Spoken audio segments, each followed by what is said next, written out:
ઘૂંટણમાં દુખાવો થાય, કેમ થાય છે? પણ સતત રહેતો દુખાવો એ કોમન નથી. Let's think about hour parents and grand parents. એમને દુખાવો થાય તો એ શું માનશે કે આ તો ઉંમરને કારણે નોર્મલ છે.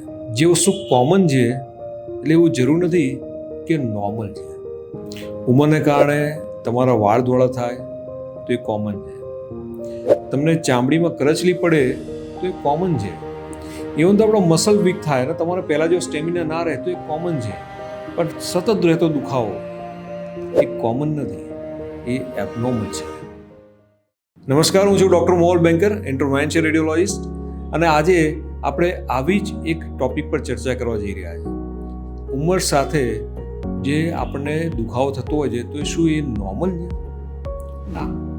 સૌથી પહેલાં જાણીએ, ઉંમરને કારણે આપણા શરીરમાં ઘણા બધા ચેન્જીસ આવે છે. જેમ કે મસલ્સ હોય તો મસલ્સ આપણા ધીમે ધીમે વીક થાય છે. એને કારણે પહેલાં જેવો સ્ટેમિના રહેતો નથી. આપણા કાર્ટિલેજ છે, ઘૂંટણના સાંધામાં જે કાર્ટિલેજ હોય, ગાદી હોય, એ કાર્ટિલેજ છે ધીમે ધીમે વેર એન્ડ ટેરને કારણે થોડા ઘસાતા જાય છે. આપણા બ્લડ વેસલ્સ છે તો એ બ્લડ વેસલ્સ સ્ટીફ થાય છે, જેને કારણે બ્લડ સપ્લાય પર ફરક પડે છે. સો આ ડિફરન્ટ જે એજિંગની પ્રોસેસને કારણે આપણા શરીરમાં મોટા ભાગના ઓર્ગન્સ પર ક્યાંક ને ક્યાંક નાના મોટા અંશે ચેન્જીસ જોવા મળે છે. પણ એનો મતલબ એવો નથી કે આ ચેન્જીસને કારણે તમને દુખાવો થાય. જસ્ટ ઇમેજિન કરો કે તમે ગાડી લઈને નીકળ્યા છો અને ગાડીના ડેશબોર્ડ પર એક રેડ લાઇટ આવી, તો તમે શું કરશો કે રેડ લાઇટ બંધ કરવા થોડો પ્રયત્ન કરશો.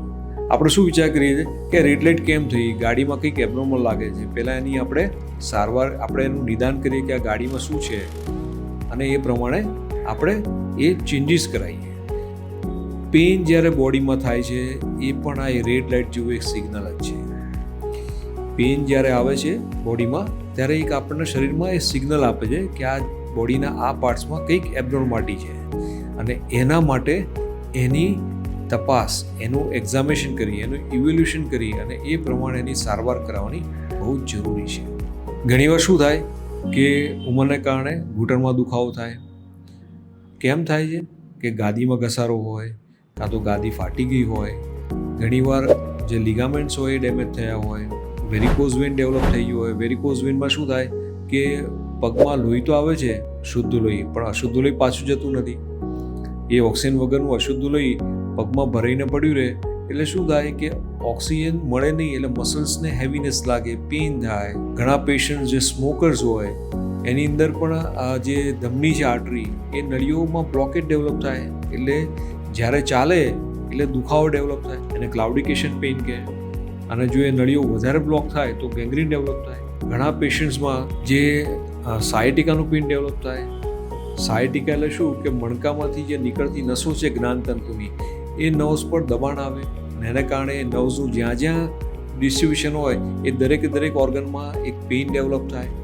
સો these are neurological pain. Frozen shoulder ઘણા પેશન્ટને ડેવલપ થતો હોય છે.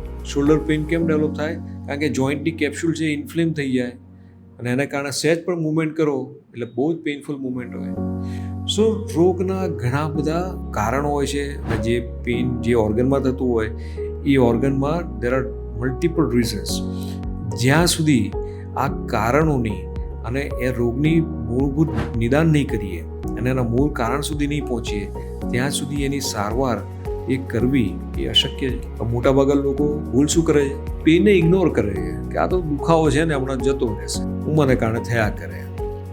થોડોક લાંબો ચાલે એટલે શું થાય, ગૂગલ પર સર્ચ કરે અને ગૂગલમાં જે 5-6 વસ્તુ આવે એ પ્રમાણે સેલ્ફ મેડિકેશન ચાલુ કરે. આ બધી દુખાવાની ગોળીઓ હોય, પણ દુખાવાની ગોળીઓથી થોડો દુખાવો તો મટી જાય, પણ લાંબે ગાળે આ જ ગોળીઓ આપણા કિડનીને એટલે લીવરને નુકસાન કરે. બીજી મિસ્ટેક શું થાય કે બાજુમાં જ નેબરને આવી રીતે કોઈ દુખાવો થયો હોય અને એને સર્જરી કરાવી લીધી હોય તો પોતે ગભરાઈ જાય કે ભાઈ આને સર્જરી કરાવવી પડે દુખાવામાં, તો મને દુખાવો છે તો મારે સર્જરી જ આવશે, એટલે ડૉક્ટર પાસે જ ના જાય. સો આ બધી મિથને કારણે જે પેશન્ટ્સ છે એકચ્યુઅલી દુખાવાના મૂળ કારણ સુધી ને તપાસ કરવા સુધી પહોંચતા જ નથી હોતા. પણ હવે આ બધી જે એડવાન્સ ટેકનિક આવી છે એમાં હવે એકચ્યુઅલી સર્જરી કરાવવાની જરૂર પણ નથી. મારો ઈરાદો એ તમને ગભરાવવાનો નથી. મારો ઈરાદો એ છે કે તમે તમારા શરીરને, તમારા બોડીને સમજો અને એ પ્રમાણેની સારવાર કરાવો. કારણ કે દુખાવા માટે હવે શરૂઆતમાં આમ જોવા જઈએ તો કન્ઝર્વેટિવ થેરપી, ફિઝિયોથેરપી છે, એક્સરસાઇઝ છે, મેડિટેશન છે, યોગા છે, આ બધાથી પેઇનમાં ઘણો બધો ફરક પડી જતો હોય છે. જો આ બધું કર્યા પછી પણ જો દુખાવો રહે તો થોડુંક મેડિકેશન્સ આવે છે, એનાથી પણ તમને દુખાવામાં ફરક પડી જતો હોય છે. આ બે વસ્તુ જે કન્ઝર્વેટિવ થેરપી છે એનાથી પણ જો દુખાવો ના જાય તો હવે આધુનિક યુગમાં એટલી બધી advance minimal invasive treatment available છે કે તમારે બીજું કંઈ આગળ કરવાની જરૂર જ નહીં પડે. જેમ કે વેરિકોઝ વેન હોય તો એક નીડલ પંચરથી એક એડવાન્સ ગ્લુ ટેકનિકથી સારવાર કરીએ છીએ, જેમાં કોઈ પણ જાતના ટાંકા કટ વગર એ જે વાલમાં લીકેજ હોય એ લીકેજવાળા વાલને એક ગ્લુથી સીલ કરી દઈએ. પેશન્ટ થોડા કલાકમાં તો ચાલતા ચાલતા ઘરે જતા રહે. આવી ઘૂંટણના દુખાવા માટે એક જાપાનીઝ ટ્રીટમેન્ટ છે, જેનિક્યુલર આર્ટરી એમ્બ્યુલેશન, જેમાં આપણે હાર્ટની એન્જિયોગ્રાફી કરીએ છીએ. એવી જ રીતે ઘૂંટણની એન્જિયોગ્રાફી કરીને સારવાર થાય. તમારો સાંધો, કુદરતી સાંધો તો અકબંધ જ રહે, સાંધાને કંઈ જ બદલવાની જરૂર ના પડે. હા, પણ એ જે સાંધો છે એની આજુબાજુ જે ઇન્ફ્લેમેશન ડેવલપ થયું હોય, આર્થરાઇટિસનો એ વાનો સોજો હોય, એ સોજાને ઓછો કરી દઈએ એટલે તમારું દુખાવો છે ઘણો બધો જતો રહે. સો આ બધી એડવાન્સ ટેકનિકથી જો તમને ફાયદો ના થાય ત્યારે ક્યારેક જવલ્લે સર્જરી કરવાની જરૂર પડે. પણ આ બધી વસ્તુ ક્યારે થશે? જ્યારે તમે રોગનું નિદાન કરાવશો તો. ઘરે બેઠા બેઠા એવું માન્યા કરશો કે ભાઈ આ ઉંમરને કારણે મને દુખાવો છે, એ તો સહન કરી લઈશું, તો આમાં તમને ફાયદો થવાનો નથી.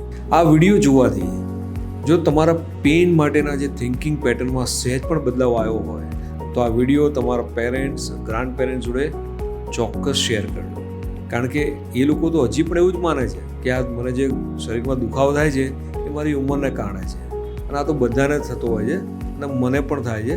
એ સહન કરીને વર્ષો સુધી જીવ્યા જ કરશે. એટલા માટે એમને જાગૃત કરવા જરૂરી છે. કારણ કે pain is not a normal thing, it's abnormal thing.